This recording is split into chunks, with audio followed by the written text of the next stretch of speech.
my parents. And I don't know if it was during that time, and I think it was separate times, or if it was separate times. Okay. Like that was the first time, and then she was there a separate time. But Gotcha. those are the 2 times I remember waking up. And I think I was out of surgery like at noon.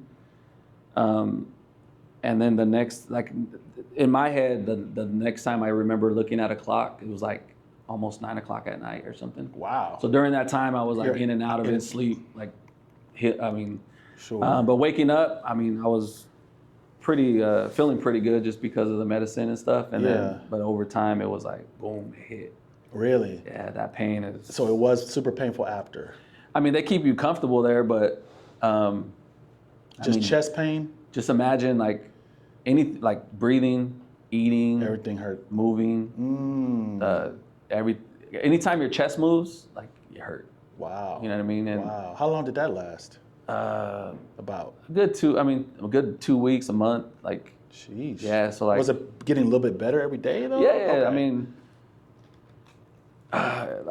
The hurt part was because they cut your sternum, so those bones they break apart those bones, right? So then when they put them together, like, I mean, I don't know, it hurt. Yeah, for sure. That's serious. So, I couldn't lay on my stomach. I couldn't do a push-up for like months. Yeah. Little by little, like I was in the hospital for 5 days, got home. I mean, I was in the living room on the couch for another week or 2. Yeah. Sleeping like up. Then I finally was able to transition to my bed, and then I had to put pillows under me because I couldn't lay flat, so I had to stay up.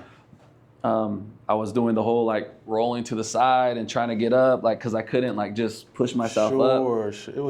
I couldn't shower. I couldn't raise my hands above my head. I couldn't there's a lot of things because of the healing process. Right. But over time, the doctors would let me know, like, okay, you can go for a walk now. Like, just walk around the block. You're gonna feel tired. Just, do that.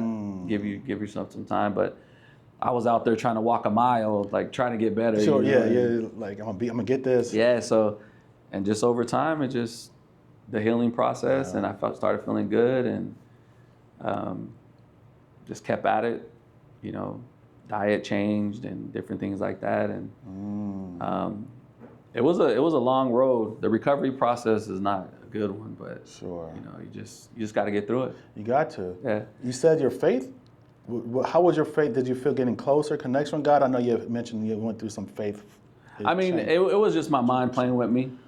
Sure. During the time, because when they do the surgery, they bypass your heart so they could work on it, and I mean, you're still alive, but your heart's not keeping you alive. Wow. Because.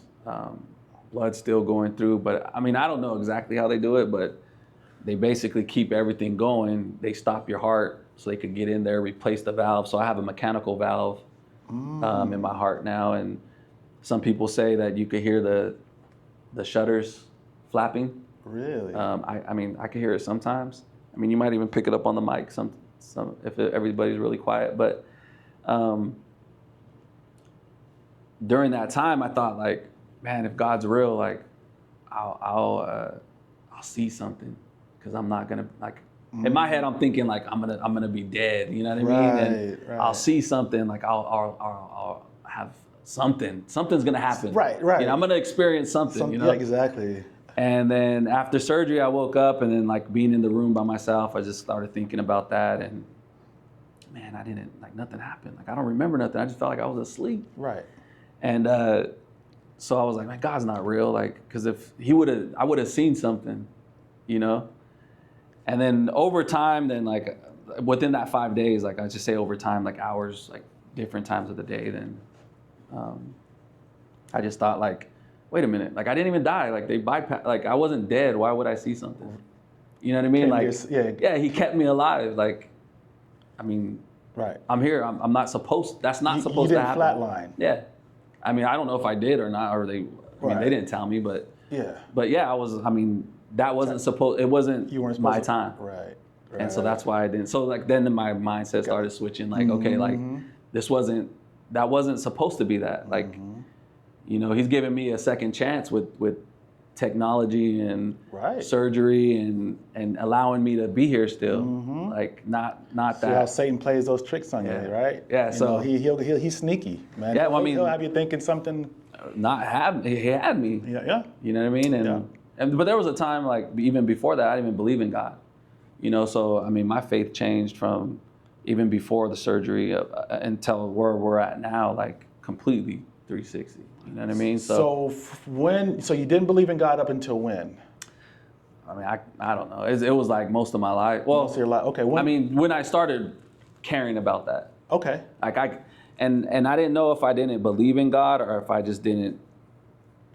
I guess it wasn't believe in God. Sure. Because I questioned a lot of things, and I was like, well, if God was real, then this wouldn't. I was one of those. I mean, God is real, like this wouldn't be. Sure. God was real. Why does this happen? A lot of people would do that until they, not just because they don't have the understanding yet. Yeah. I mean, right? I believed in good and evil. Right. I just didn't know what it was. What it meant. You know what I mean? Yeah. So, I mean, I questioned a lot of things, and it wasn't until, like I started going to church. You know, my wife always been faithful and about that. Yeah. And I just came a little bit later. Hey, we all, you know, my faith grew within the last couple of years myself. Yeah. So I mean, it's never too late. What is the never beautiful too thing, late, right? It's like the prodigal son who may be gone for a while, but God's right there. Whenever you're ready to come back, he there with open arms. You know, open arms. Yeah. Because right now I know where you are now in your life. That's why it's kind of interesting hearing how you were before. Because I know you're really involved in church and you do a lot of things now. Did it just slowly progress? And like, what do you think it was? Was it one thing or just cumulative things that brought you closer? I think it happens over time. Yeah. You know, at the point where I started going, one of my buddies, shout out to my guy Push, he started going to church and Bible studies and reading the Bible, and I kind of seen something in him, like different. I was like, well, that's kind of strange. Like, I want to see I'm curious. Yeah. So I would reach out to him about certain things or if I had a question. And then finally, I mean, not finally, but it was just a few times. And then I was like, hey, you got a Bible like that I could get? Like, what do you recommend? So he sent me a link, purchased it on Amazon, started just kind of flipping through it, like, you know, and then he invited me to Bible studies. And then I started going. It was a small group with the pastor at the pastor's house. Yeah. It was just a small group of us. Started going by myself on Monday nights, and then I mean, little by little, you know, consistency going. Started going to church, and then my wife started coming to Bible studies, and then we started going to this church, and then the kids started coming. Yeah. And then, you know, just little by little. Right. And then continue. I still go to the small group on Mondays. Nice. We started a small Bible study on Wednesdays just with my kids and the family at home. Okay. I do a men's group the last Thursday at my house, just the guys. That's awesome. Sunday church. But little by little, again, and just surrounding myself with people with the same interests. Right. Have you felt that has played a difference on you or on your family just as a whole?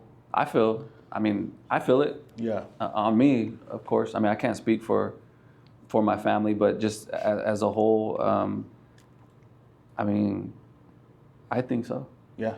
Yeah. You know? Yeah. Yeah. It's every day you could grow a little bit more, man. You're in just people. I feel like, well, I know the Bible is a life hack that people don't know. Like it's like so many gems. It teaches you how to live life and how to be joyful, happy, stress-free, like all the bad stuff that the average person deals with, whether it's resentment, you know, depression, anxiety, all, you know, stress. If you do what the Bible gives you, it's the playbook of how to, right, you do this will happen. If you live this way, you're not going to experience any of those feelings at all, those issues. It's like, but you know, it's like we're never taught.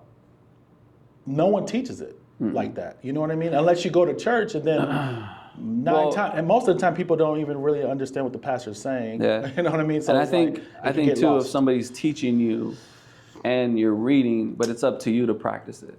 That part, you know too. what I mean? And, right. and again, I keep saying be consistent, because you know, you have to be the one to want to make better decisions. You have to be the one to cut things out of your life. You have to be the one to want to help people or lend a helping hand. Or, you know, it's easy for us to just walk by somebody that asking for money. Or I mean, maybe you can't stop and give them something or buy them something to eat. But I mean, you have to be the person to make those decisions. And I think the better decisions are the greater decisions you're making to be closer to God, the closer you get to God. You know what I mean? And it's just about living in that lifestyle and continue to live that way as a good person, you know? And really, it's this way. The closer you get to God and the tighter your relationship gets, you automatically are gonna want to do those naturally. Like, you're not gonna even have to go. It's like it's just an automatic to help, to be a good person, to treat people right, to do more, right? So that's a result of you having that relationship. I mean, and it's gratefulness. It's a learning experience at the same time for all of us still, because there's still things that I'm trying to work on, and I catch myself, you know, resorting to my old ways sometimes. Yes. And then checking myself, like, hey, like, you know, that wasn't what I'm supposed to be doing. But again, it's just it's a teaching experience, it's a learning experience, and then it's just being consistent and wanting to be that person. Right. And it's not even about perfection, because we'll never get there. No. And I think a lot of people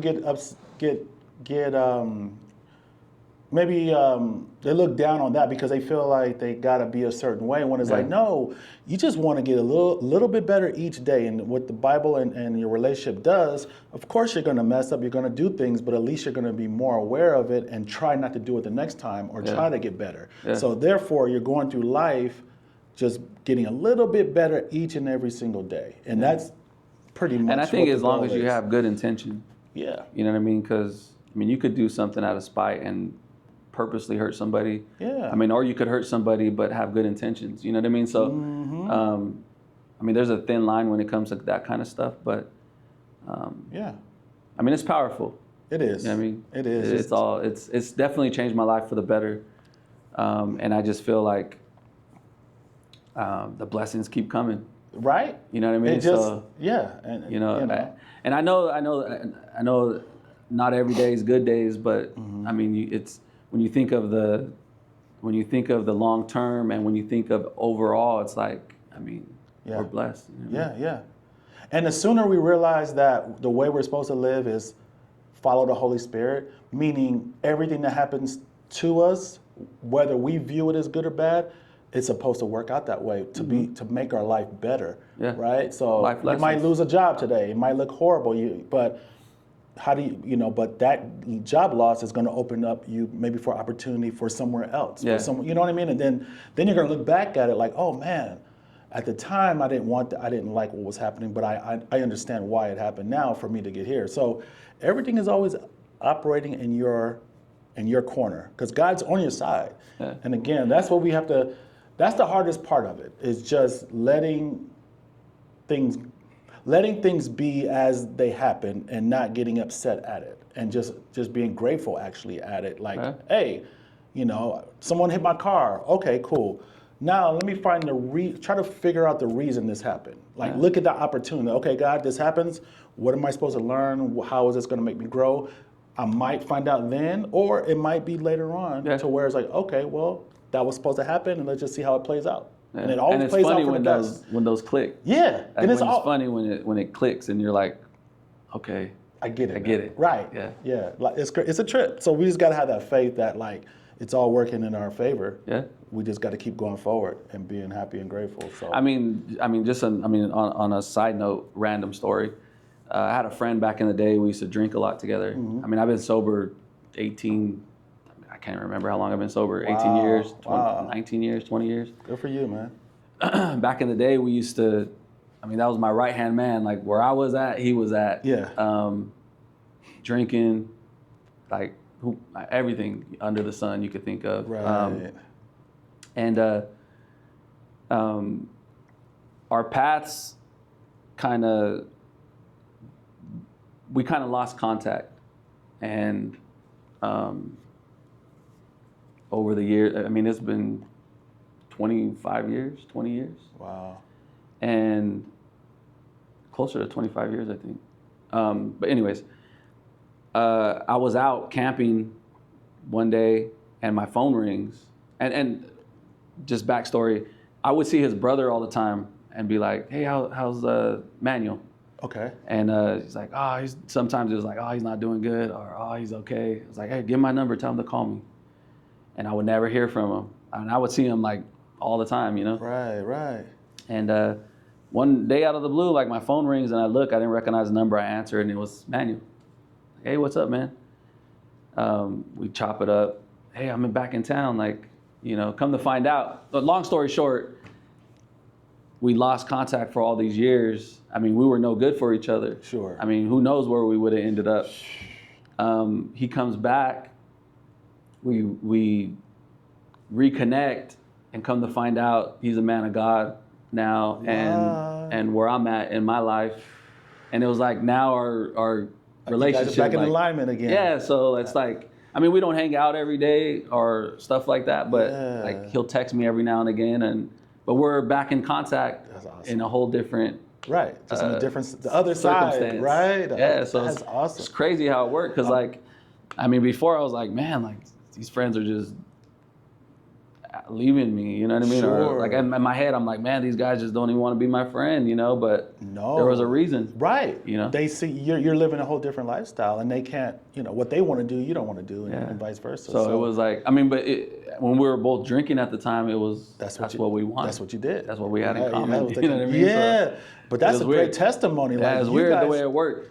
You guys got a great story to tell. Yeah, so day, I mean, I like to share that just to say that, like how we were talking about, like things happen for a reason, because I mean, who knows what would have happened? Yeah, I mean, one of us would have been killed, or we could have hurt somebody. Man, alcoholics, and just who knows? Yeah, so I tell that story just to say, like, I mean, things work themselves out, and the way that things happen, the way they're supposed to happen. The way they're supposed to happen, exactly the way. Yep, and whether it's to inspire someone for later, and on the other side of that too, if you continue like living a sinful life, or you just continuing not being a good person, then what happens to you is supposed to happen to you, which is not going to be good, because you're living in the dark side. You're living in the other team, right? Basically, so when you're playing for that team, the end result's going to be what's supposed to happen when you live that type of life. And when you live this type of life within a light, the end result is going to happen what the Bible says is salvation and glory and joyfulness. And so you got to choose which way to go. Yeah, definitely. It's easy, but it's not easy, if that makes sense. Like, the steps are easy, but it's just hard to stay in it, to maintain, to get your mind to stay on track, and to know that it's all going to work out. You know, when things are looking so bad, when it looks so cloudy and I mean, at the end of the day, we're human, so it's going to be hard. But I mean, that's just when it comes to your faith and and believing and believing in those things. Yeah, and only the crazy last thing I want to say, because humans, bro, think about it. Only hard times, unfortunately, build us up so much to become either that much closer to God, or to become a better person, or to become a different person. It always takes some type of tragedy, some type of hardship. That's the only thing, because think about it. If everything was perfect and we're having all this money and all this, we're just living a great life, what's the reason to go into God? Yeah. And God knows, like you're gonna be so high up on yourself and full of yourself that you're not gonna even think about God but when things happen, that's your opportunity right there for you to like, okay, I have to depend on God, because he's gonna pull me through this. And then if you let that happen, it's gonna grow you in so many ways that you have no idea, right? It's like a whole transition from there. I mean, so it's up from there, but you just gotta understand that, I mean, the principle. These are principles, y'all. Principles we given. Yeah, and the best part of it is when you need him, he's there. Always. Yeah. Always there. So you don't have to beg for it or nothing like that. You just have to. Yeah. Just you know. get quiet and talk. Yep. Yeah, man. It's been a pleasure, my bro. Anything else you want to leave them, man? I know we gotta do this again. Yeah, I mean, I have a few. I mean, again, every Saturday I'm at the casino. Okay, there you go. Boom. Saturdays 9 to 1 inside the Firehouse. Chachansey Gold Resort and Casino. Okay. What are you playing? What kind of music you playing? Everything. Okay. Spanish, hip hop, Country? R&B, country. All of it. Line dance. What? Slow song, like I mean everything. Okay. Good times. Yeah, good times. What are we? July, August, yes. September. I mean, we have a bunch of events with church coming up. Okay. Most importantly, we're trying to do this worship night on the first Friday of the month. I gotta get out there. So if you guys are available to come out, it's at the Mug Fresno. The Village Church hosts a worship night. Good time of worship, music, fellowship. What part do you play at that? Are you playing music? Are you? Yeah, so okay. I mean, the last couple times we did it, I opened up with a 20, 30-minute set. I'm DJing worship music. Nice. And then we have our worship band go on after me. Our pastor You playing some Miles Minnick up in there too? I saw you DJing them. Yeah, I haven't really got into like the hip hop stuff. I play more of like R&B. Okay. Chill vibes. But just putting my own twist to it. Yeah. Real quick, we got so much. I know we're extending the pod, but I wanted to ask you who are you listening to right now? The Christian, like if you could say Christian hip hop. I listen to a lot of Christian hip hop and stuff. Yeah. But it's so good now, man. There's so many. I mean, there's a lot of different people I listen to. As far as hip hop, I listen to Miles. I listen to EGR. Is probably one of my favorite artists. I mean, Lecrae, Holvey, Forrest Frank. I listen to every now and again. Okay. The Brandon Lakes. There's a couple of the guys that I found like Isaiah, D'Angelo. Call Him D is a good one. Check out Call Him D. Call Him D. There's a bunch of different people. If I'm missing anybody, I mean, Tommy Zuko is one of my favorites. Tommy Zuko is good. I like him. That whole Glow Nation, whatever that Miles got. Yeah, a lot of good artists in that. That little Dre. Mikey So Christian. Check out Eshawn Burgundy. I don't know if you're up on Eshawn Burgundy. Okay. I'll have to check him out. Yeah, there's a lot of different stuff I've been listening to. But I mean, over the time, when I get in my car, that's what's playing. Yeah. You know what I mean? So like, I know I DJ and for a job, but on my leisure time, I mean, that's what I'm listening to. Yeah. And I listen to other music too. I just can't listen to the stuff I used to listen to. Because it just messes. I can't take it. But some of the old stuff, I'll listen to clean versions of stuff. I mean, I don't mind. I mean, I'll listen to again. I don't mind listening to whatever. But I mean, it just. I mean, excuse my lack of better words. It just doesn't turn me on no more. Like it doesn't do anything for me. Right. It just. I don't want to hear certain stuff anymore. Just.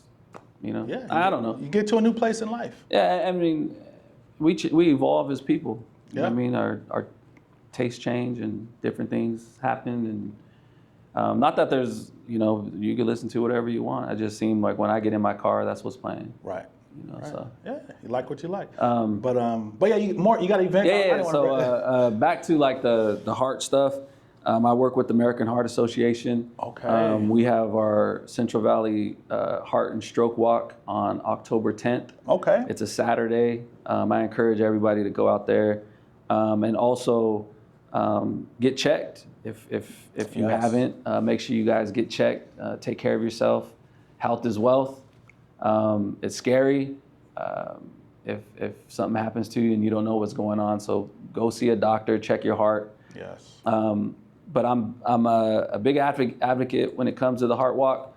I DJ the event, so I'm out there in the morning playing music. They have a lot of vendors out there. It's a nice walk. It's at Tesoro Viejo. Okay, nice. Okay. It's in the morning. I mean, so you get in and out. You're out of there by 11. Yeah.